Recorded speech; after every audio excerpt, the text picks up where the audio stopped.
Hey, it's just me, babe. I took a minute to come in and saw your light blinking.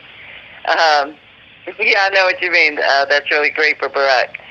But that female, I just don't know what her problem is. Talk about just never giving up. She's like a bulldog hanging onto a bone. Anyway, I was out in the garden replanting some of my tomatoes. I'm on my way out again. I'm going to try and knock out maybe an hour of cutting the grass. It is ridiculously long. But now today I have a 2 o'clock appointment with for my yearly visit with Dr. Nell. So if I don't talk to you anymore between now and then, I'll call you later on. Okay? Have a nice day. Be careful driving out there. Enjoy this reprieve we're having, because tomorrow it's gonna get hotter than you know what. Okay, I love you, babe. Bye.